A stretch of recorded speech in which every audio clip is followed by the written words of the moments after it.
dangerous and controversial secret operations. Every day somebody that we knew would either get killed or wounded, and we put them on an evacuation helicopter, never to see them again. If these men are killed, their existence will be denied. They are the unsung soldiers and covert operatives fighting Vietnam's secret wars. Everybody, move out! Get out!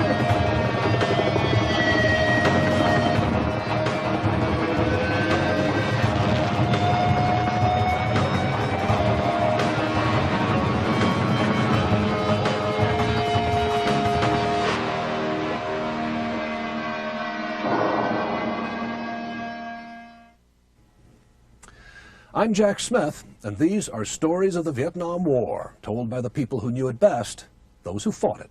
I was one of them. While the Vietnam War was playing out on television screens in living rooms across America, there was another war going on, one that few Americans ever knew about, a war in the shadows. These clandestine operations involved assassination, kidnapping, and cross-border incursions into neutral territory. The veil of secrecy continued to be maintained long after the war ended. But now, the secret soldiers in these covert operations are telling their chilling stories, many for the first time. The country of Laos is strategically important to the North Vietnamese, and it's equally as important to the United States. From the correct vantage point, the easternmost part of the country, one can see deep into North Vietnam.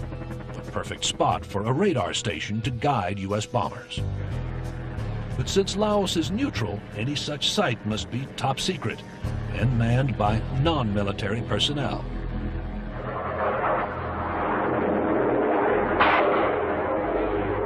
As the air war heats up in the summer of 1966 and U.S. bombers work their way further and further into North Vietnam, the United States chooses the perfect site in Laos, just 150 miles from Hanoi, on a rugged mountaintop more than 5,000 feet high. Pul Pati, or Sacred Mountain, is dubbed Lima Site 85 by the military. A tactical air navigation station, or TACCAN, is placed at the mountain summit. The high-tech radar equipment must be manned by Air Force technicians who volunteer for their assignment. Stan Sliz has never received combat training, but he volunteers for the dangerous mission.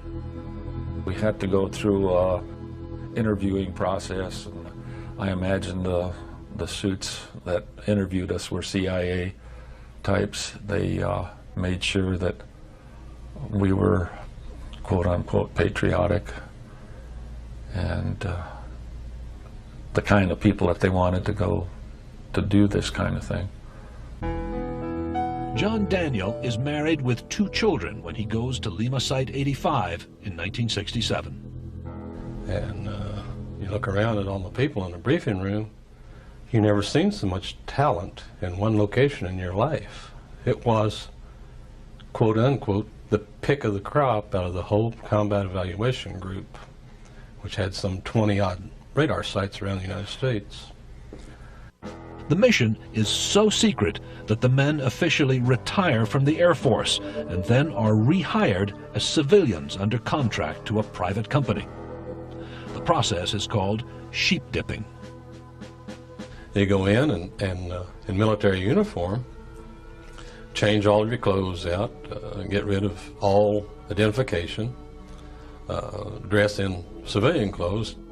Everybody put those on and picked up the Lockheed employee identification card and out the other door and on a chopper, and we're going north. Sliz and his crew leave for Lima Site 85 in the fall of 1967. I remember that first trip when we were going up there. Everybody was pretty jolly and joking until we crossed the river. Then it got very somber. It was like there was a curtain over Laos. Despite the danger, the men quickly settle into a routine. Well, it was just a normal get up in the morning. We cooked our own breakfast. Well, our cook was John Daniel, and so he cooked breakfast. Usually it was French toast and Spam and coffee. Before he volunteers to go to Lima Site 85, Jack Starling is an Air Force instructor in survival training. He is 21 years old. There just wasn't a lot to do up there other than working on your equipment. The radar people stayed a little busier than I did because they worked 24 hours around the clock. Stan was the controller. He's the one that did the actual talking to the air crews. He controlled the aircraft, and he pointed it to the target. I would drive them into that drop point and tell them, give them a hack. Just take them right down and say 5, 4, 3, 2, 1, hack. And that's when they would pickle their bones. The guidance from the men on Lima Site 85 is so accurate that the bombs rarely miss their targets by more than 25 feet.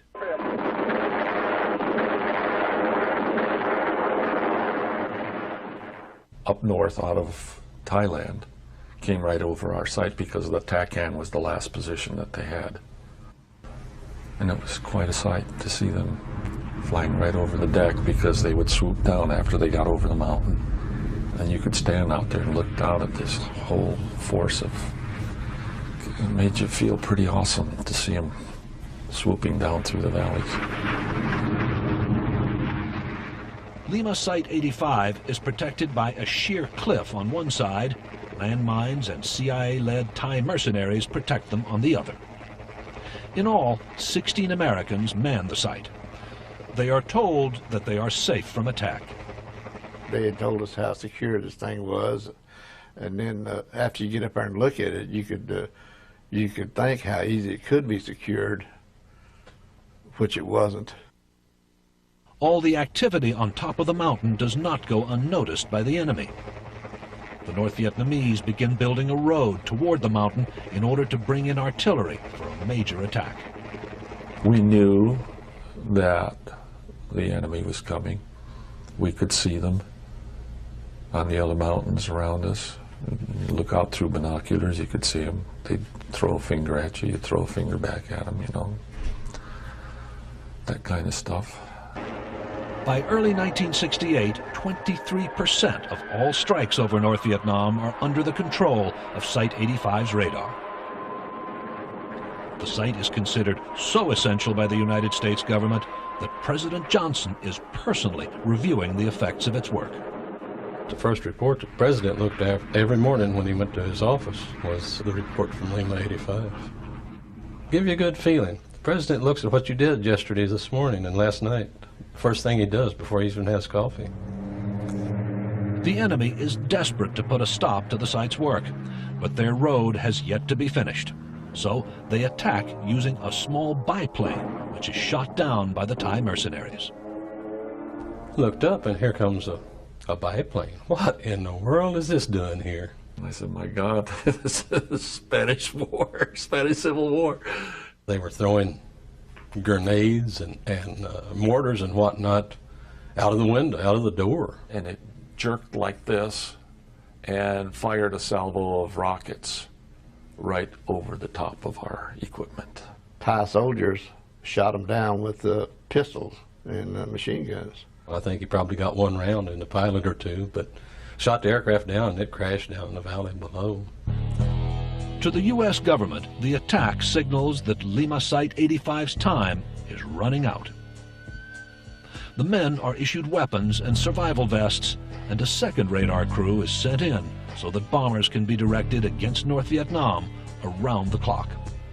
None of the men have been trained for combat. On March 10th, 1968, with the North Vietnamese road nearing completion, there are reports that the enemy is likely to attack. To make matters worse, a secret cable arrives from Washington to hold at all costs. The men hold a meeting to decide who will stay on the site. This was about 5 or 6 o'clock in the afternoon, and we were in the process of grilling steaks out there outside the radar unit. And so we're all sitting there talking about the situation is getting grave.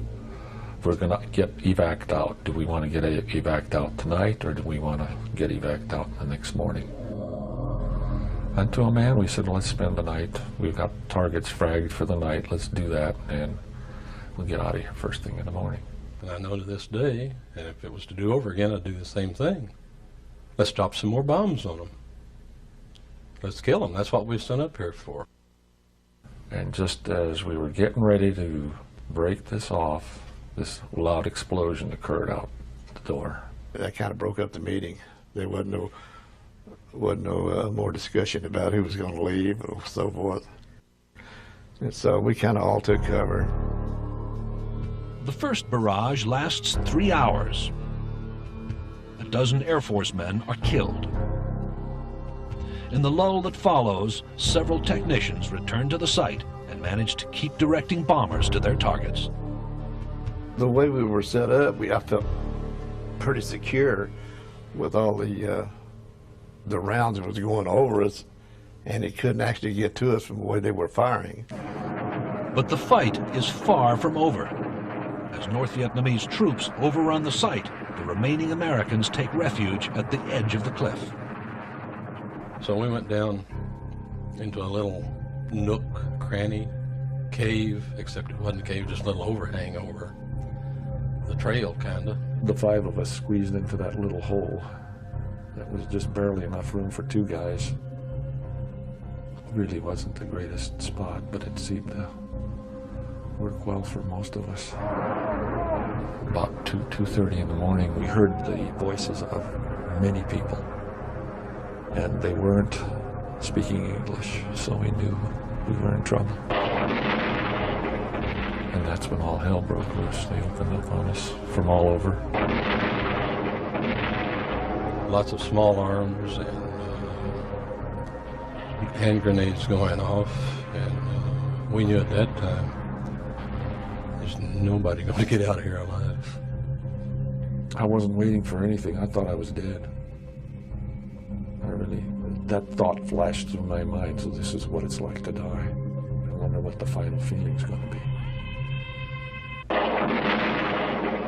In the second barrage, both Sliz and Daniel are hit in the legs.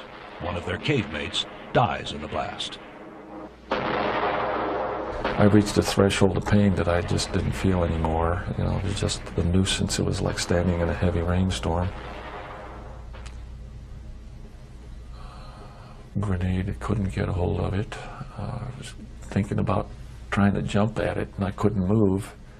And John said, here, grab Hank, he's dead. And so I took Hank and I went like this on top of this grenade, and it blew me back. And I woke up, you know, after the concussion, pieces of Hank all over me. But we didn't get killed from the grenade.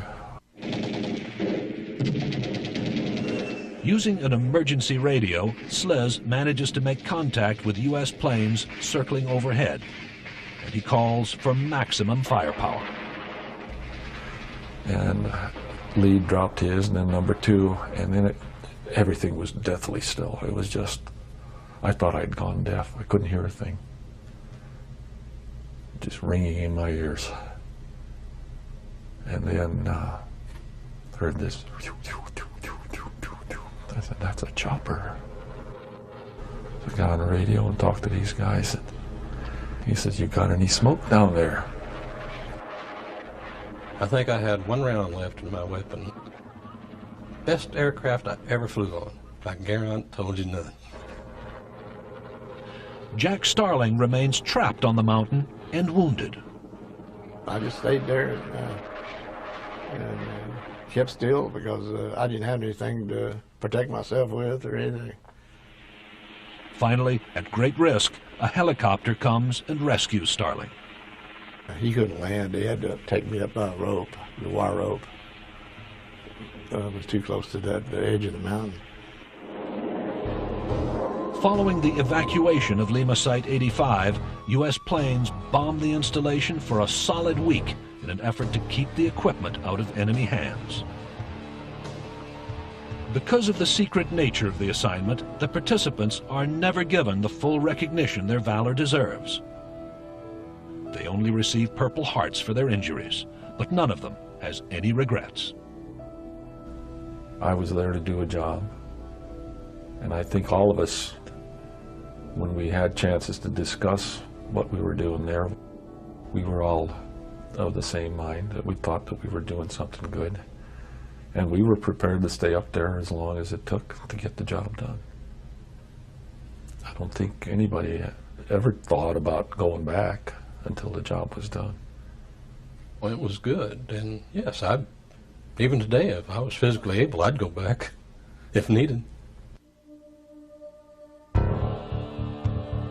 Lima Site 85 is lost, but the cover of neutral Laos is crucial to another highly secret operation, one which involves small teams of American soldiers working with local tribesmen to gather intelligence, kill, and kidnap the enemy.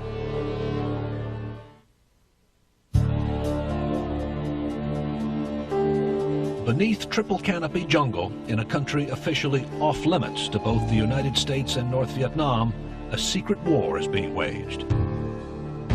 The foliage conceals an elaborate network of supply roads used by the North to transport weapons and troops to South Vietnam. Known as the Ho Chi Minh Trail, these roads are the backbone of the North's ability to make war effectively. If the United States is going to counter the North, they will have to cross borders into neutral territory. To do this, the military forms a crack, top-secret unit. The men are drawn from the ranks of the Special Forces, Green Berets, Air Commandos, and Navy SEALs, and cloaked with a purposely dull name, the Studies and Observations Group, or SOG. They volunteer with a firm commitment to serve, but with an unclear idea of what they will do or where they will go. John Plaster served 3 tours in the war and recalls his first SOG briefing. Behind him was a curtain with top secret on it, large bold letters. He announced, "Gentlemen, welcome to SOG," and he jerked the curtain aside. Behind it was a map of Southeast Asia. And because we were there to fight the Vietnam War, we're all ready to look at this map of Vietnam, but it was not a map of Vietnam, it was a map of Laos, with all these little red boxes where SOG recon teams were at that moment monitoring and conducting operations along the Ho Chi Minh Trail. As a young boy, John Caviani immigrated from Europe to the United States. By age 20, he lived here long enough to want to fight for America's freedoms. It was an obligation that I had to my country, you know. Anti-war, I was a farm boy. Anti-war didn't mean much one way or the other. I never really questioned the validity of the war because I believed that much in my country. John Frescura is a Special Forces demolitions expert who joined SOG in 1967. I think it's just personal challenges, and you see other people doing things. It's the old story of why would you want to jump out of a normally functioning airplane? Because it's a challenge to be airborne, and it was a challenge to go in Special Forces. Bob Donahue joined SOG in 1968. It's just hard to explain to people what we went through. I was 21 years old at that time. I was at an impressionable age, and of course we all thought we were infallible.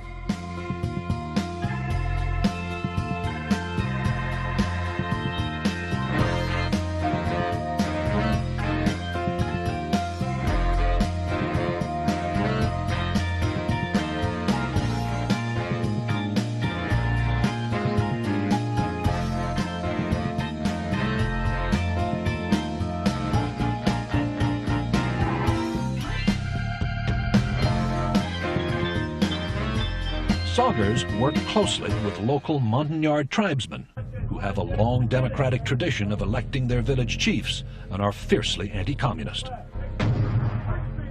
The Americans teach them modern warfare and form a tight relationship with the tribesmen they call the Little People. You develop a pretty strong bond with the people because you're going out on operations, you're eating, sleeping together, fighting together, dying together. After being fully trained, 8 or 9 tribesmen team up with 3 Americans to form an elite team of secret commandos. The strategy is 2-pronged: gather intelligence and create chaos within enemy ranks. Our interdiction efforts against the North Vietnamese were vital. What roads are they using now? That isn't something you could always tell by flying over the top of it and taking aerial photography. You had to have the feet on the ground, the eyes on the ground, and that's what these guys did. And they did it exceptionally well, to the point that the enemy had to start bringing in companies and battalions. These are guys that aren't out fighting somebody else. They're looking for us. SOGers operate black, wearing uniforms stripped of all trace of whom they're fighting for. Craig Lansing completes his Special Forces training in 1966 and volunteers for SOG the next year. So we wore black uniforms, and when we went over the border, we never wore any kind of identification. Dog tags, ID cards, rank, or anything. So it had no way of knowing who we were. Jack Singlaub, a veteran of secret wartime operations dating back to World War II, heads SOG in 1966. He is one of the few high-placed military and civilian leaders who know of SOG's existence. This allows deniability. We could actually deny an operation if it were compromised without people knowing who are in the government whether it was true or false, because if you have it staffed in the normal way, it means that you've got hundreds of people in Washington who know about the operation, so it's pretty difficult for the president to deny it. So they can move quickly and easily, most SOG reconnaissance teams are kept small. Any more than 6 men would require a second helicopter. Occasionally, the mission requires a larger group called a hatchet force. These teams consist of 20 to 40 men whose job is sometimes to aid a recon team in trouble, and at other times to look for trouble on their own. Harry Van Winkle leaves Texas for the Army at age 19. 6 years later, he is a SOG team leader.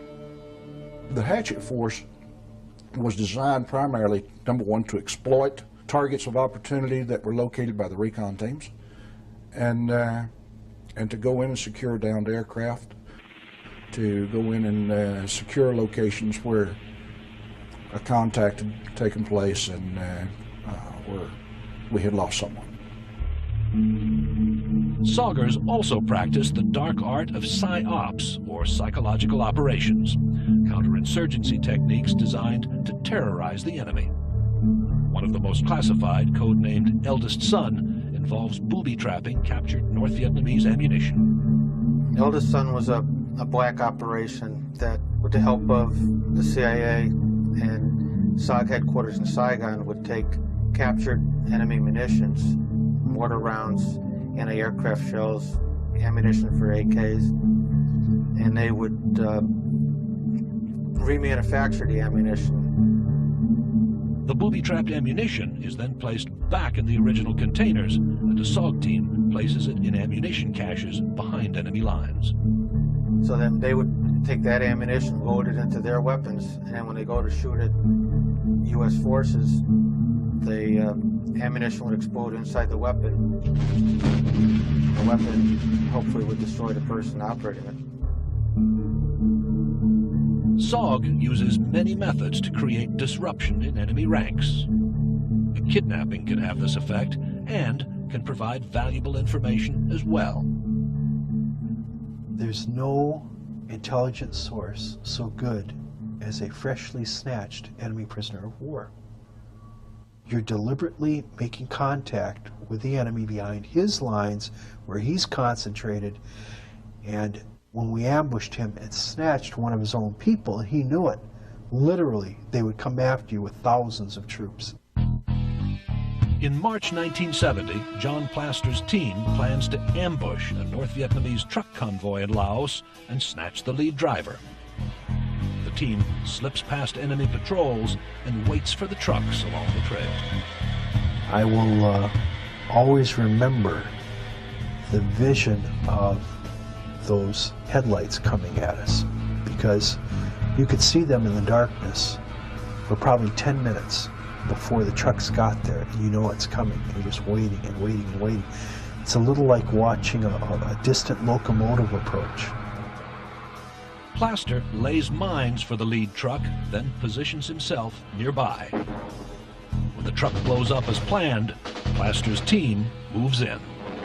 We were up, assaulting, and had the driver out of the truck in perhaps 6 or 7 seconds from the time that we detonated. He just had no time to resist, which was part of the plan. If you give someone enough time to resist, that's when they do a foolish thing, pull a grenade, pull a gun, try to run for it. But when you overwhelm them so quickly that they don't even know what's happening, and already you've got them face down on the Ho Chi Minh Trail, handcuffed, and you're leading them away, that's how you have a success. And indeed, our operation was a great success. Soggers and others who operate clandestinely in Laos suffer some of the worst casualty rates of any group in the Vietnam War. They also receive some of the highest honors. Though SOG's ranks are few in number, an astounding 10 Medals of Honor are awarded to these men. These men say it's just a job, albeit dangerous, and it's one they very much believe in. And the difference between life and death is a mix of courage and simple luck. Take, for example, John Caviani's defense of a remote radio relay site called Hickory Hill in June of 1971. Caviani realizes that an attack by the enemy is inevitable. I was so sure we were going to get hit. I wrote my father the night before and sent it out, day before, and sent it out on a helicopter letter, telling him that this would probably be the last letter he would get from me. The enemy attacks in the early morning. By the afternoon, the camp is almost destroyed. He calls for choppers to evacuate the dead and wounded. I guess it's about 4 o'clock in the afternoon. They call in and they say, okay, John, this is the last helicopter. And I got 17 little people. I got actually about 26 little people. I got 4 Americans. After the chopper leaves, only Caviani, his American partner, and a few tribesmen remain. Started to turn around to get out off the bunker. I got hit in the back, and it went all the way up to my neck, threw me off the bunker. Caviani tells the remaining tribesmen who try to dress his wounds to run for their lives. Now, just he and his partner are left on the mountain, trapped in their bunker and surrounded by more than 85 North Vietnamese. I said, now if anybody comes in, I'll kill them. Don't shoot, because they don't know we're here. And as luck would have it, the first 2 guys through the door, one of them's no weapon, and the other one's got an AK. The one in front's got a flashlight shining about that far. So I let him go because he doesn't have a weapon, and my threat's the second guy. So I stabbed and killed the second guy. Turned around, grabbed the first guy, and my partner let loose with a 30-round magazine. So they knew where we were. So next thing, and I didn't realize it, there was an air hole in the back of this bunker. It was 1 sandbag big. Hand comes through it and got a grenade in it and drops it. Well, they drop it right between Jones's legs, and it goes off. He says, I got to surrender. I said, I'm dead. Just keep that in mind, I'm dead. So he ran out. Unfortunately, when you're surrendering, it's not a good idea to call him an MFer, which he did. And they shot and killed him dead on the spot, blew him back into the bunker. The North Vietnamese set the bunker on fire, then leave, thinking the fight is over. Caviani passes out until daybreak. Well, I've got meat hanging off my hands from being burned. And I'm kind of holding them up like this because this fog that's coming through feels pretty good on my hands. And all of a sudden there's a pair of legs there. Because the bunker is half underground, half above ground. And this guy decides to come in and loot through all the deals. And he does. And I reach up and grab a piece of cardboard. And I get behind it, and I got it with my fingernails, and I pulled out my knife. And the poor guy just comes up and goes, brings it down. I stabbed him and killed him. And I crawled over the wall and then started escaping and evading for the next 11 days. Finally got captured by a little old guy about 78 years old with no finished rifle, just as scared as I was. I had no weapons. And then they hauled me up north. I spent a couple of years in prison up in North Vietnam, and I got released in 1973 and was presented the Medal of Honor for actions up on Hickory in December 12, 1974. What drives men like John Caviani and the Studies and Operations Group to volunteer for some of the most dangerous missions of the war, knowing that if they fail, they die, and if they succeed, there will be no public recognition of their exploits? I think the majority of us fought for each other. There was intense team loyalty. I mean, people were risking their lives not for some abstract patriotic goal. They were risking their lives for the best friend they ever had, and that is a guy on the team with them. And there was always the knowledge that what we did was truly important.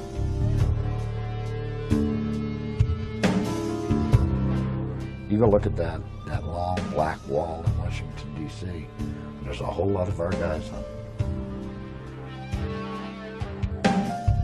They did it because of what we thought we could do, which is save Americans' lives by telling them what's coming down the pipe. And we hung our butts out to do that.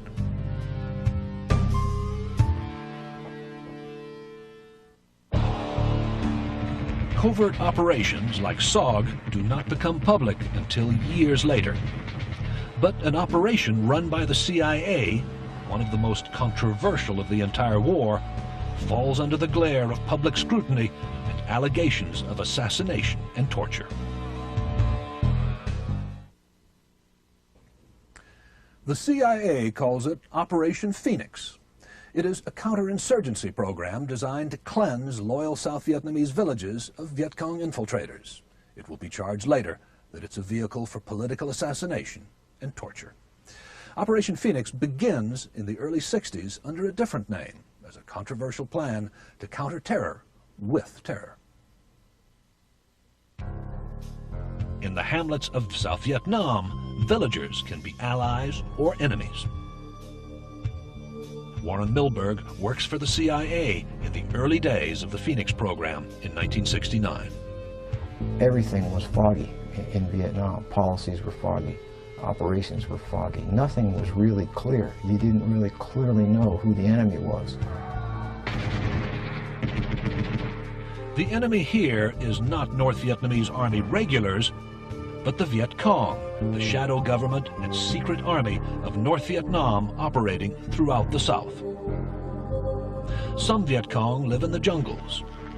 Others infiltrate the villages, leading double lives. Citizens of the South by day and revolutionaries of the North by night. Phoenix officers are given the tricky task of sorting these Viet Cong from the loyal villagers.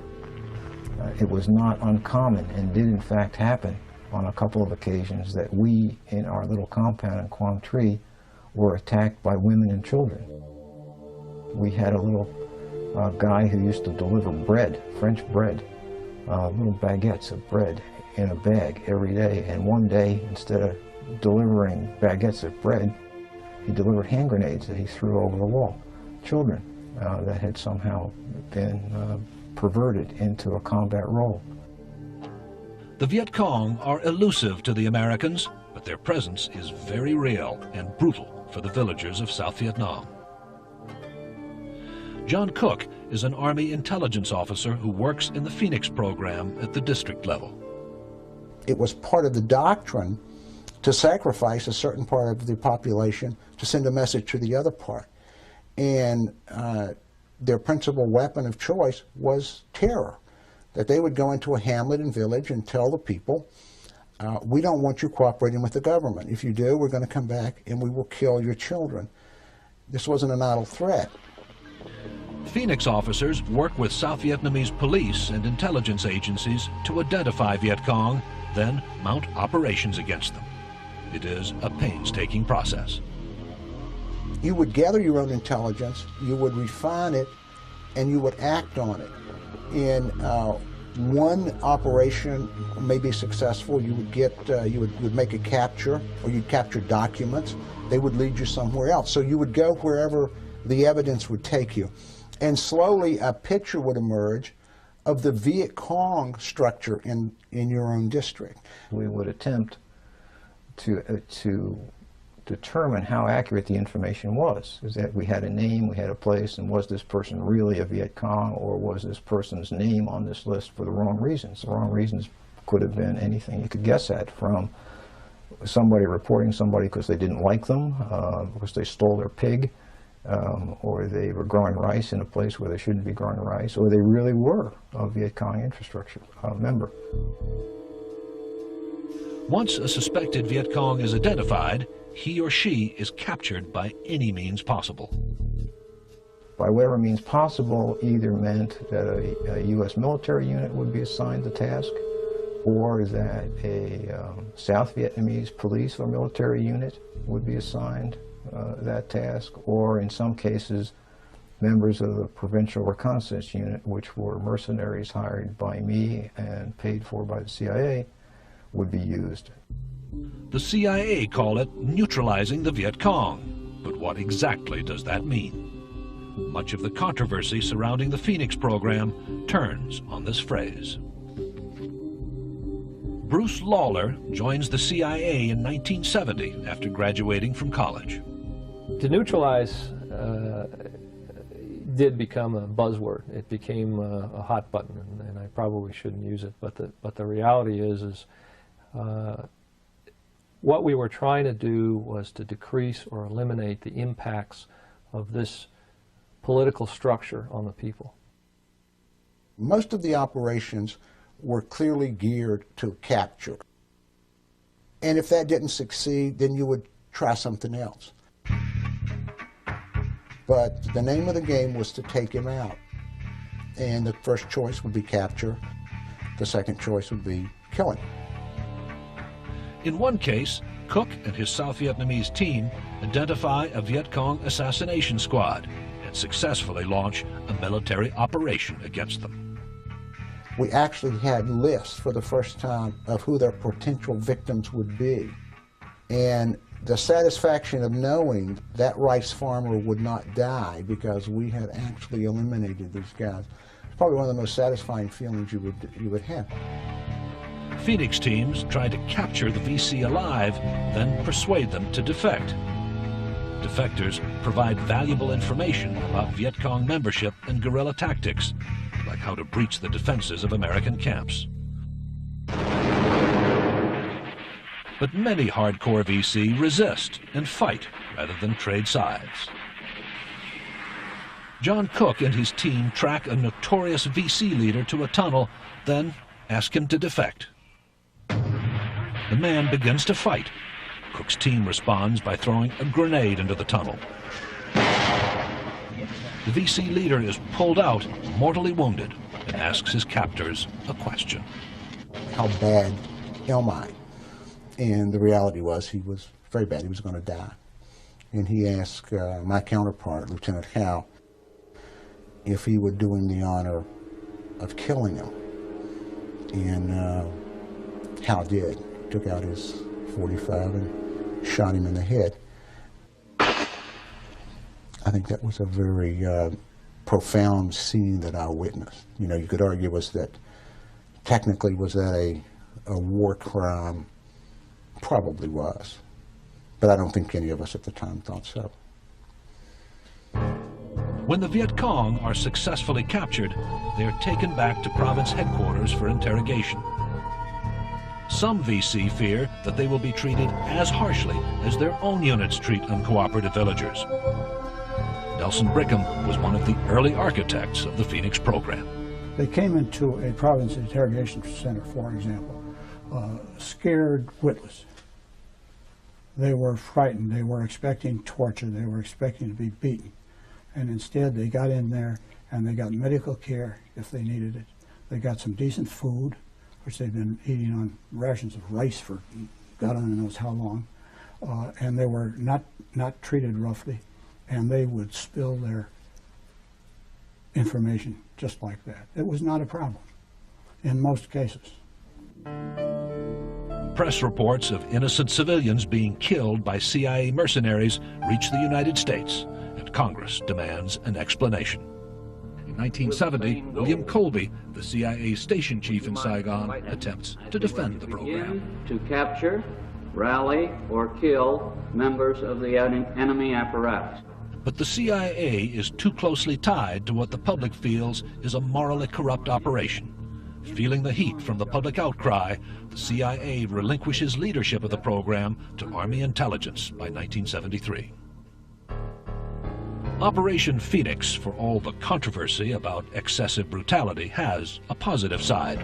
It helps stave off the defeat of South Vietnam at the hands of the Viet Cong and the North Vietnamese. On an individual level, I think the service there was honorable. I think that the folks that I know that worked in the programs that I worked in were good men. We made mistakes. Sometimes we went in the wrong direction. Sometimes there were people that were hurt. But we were in a very dirty, nasty, difficult conflict, and I think they fought it honorably. Secret CIA operations began in Vietnam in the early 1950s. In one, just now coming to light, the CIA infiltrates hundreds of South Vietnamese agents into the north. All are killed or captured.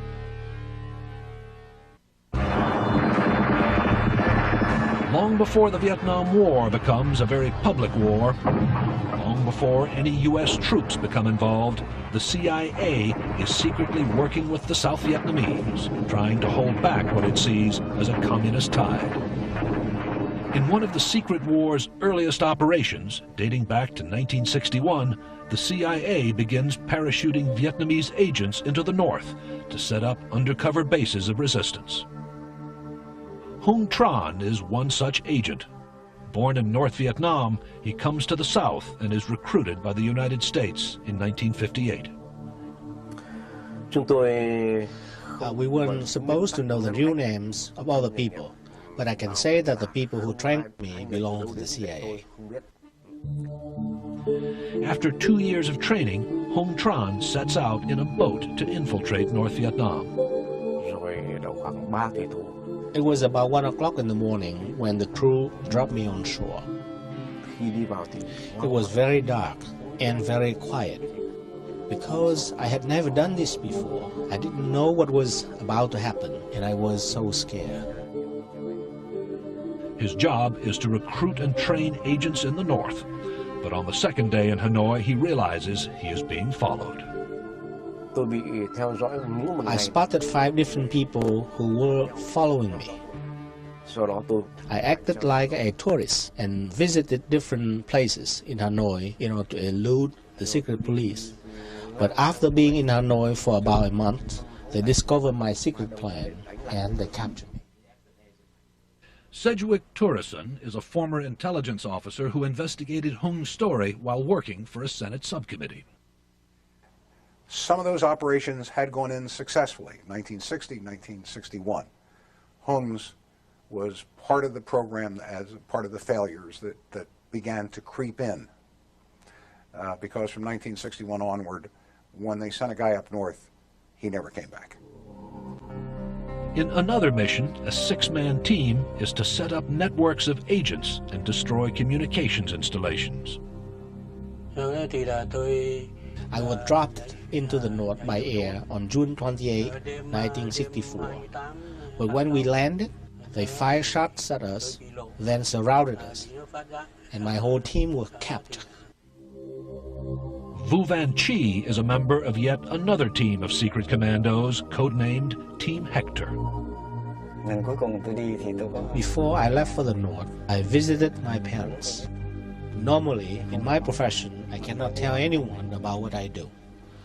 But this time, I did let my father know that I have a mission, and I will be back within a couple of months. His team is transported by helicopter into the north.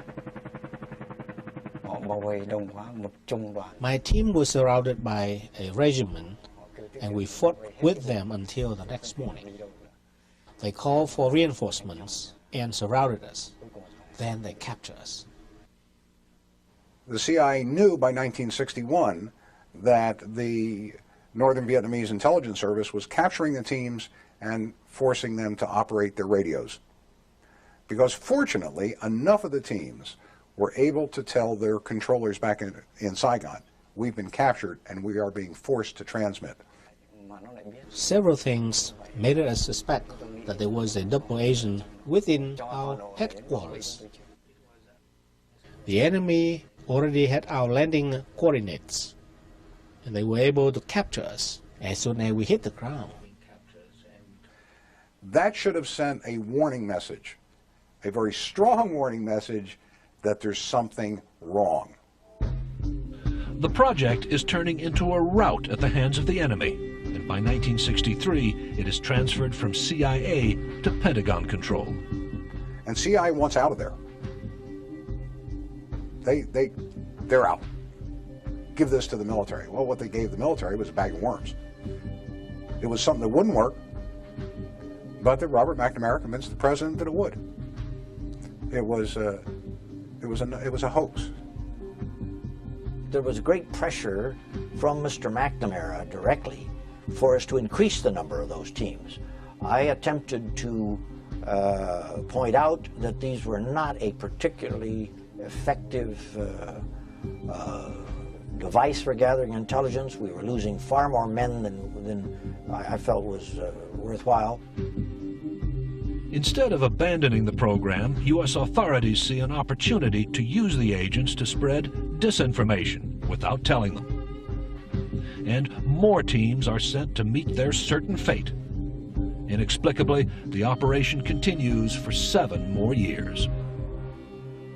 What we learned actually many years later is that the reasons that they were being captured almost upon arrival is that there had been a serious penetration by the North Vietnamese into the office of the Prime Minister.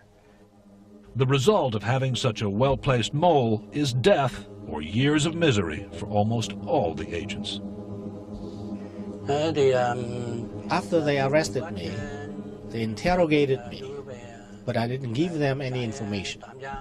So they tortured me. They beat me very hard.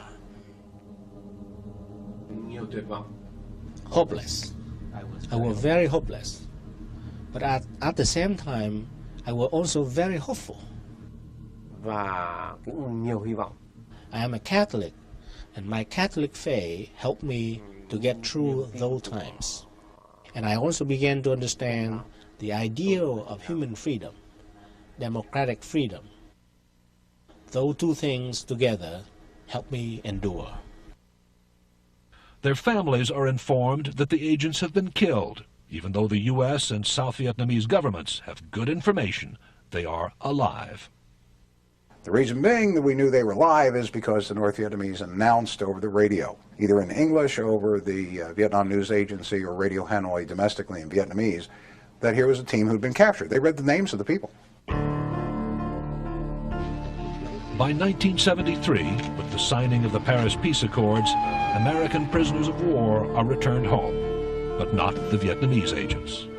325 of them are jailed in North Vietnam, and the U.S. government does not acknowledge their existence. And yet, most of the men remain loyal to their country, to the United States, and to the job they set out to do. I am very proud of my mission, and I still believe in it. I work for freedom and democracy and oppose communism. I'm very proud of that. The only thing that I didn't agree with is the way the Americans treated me. Special operations, covert operations, is a tough business. You get high losses. And guys don't come home. And you expect that. You don't want it to happen. But you don't throw away 500 guys. That's wrong.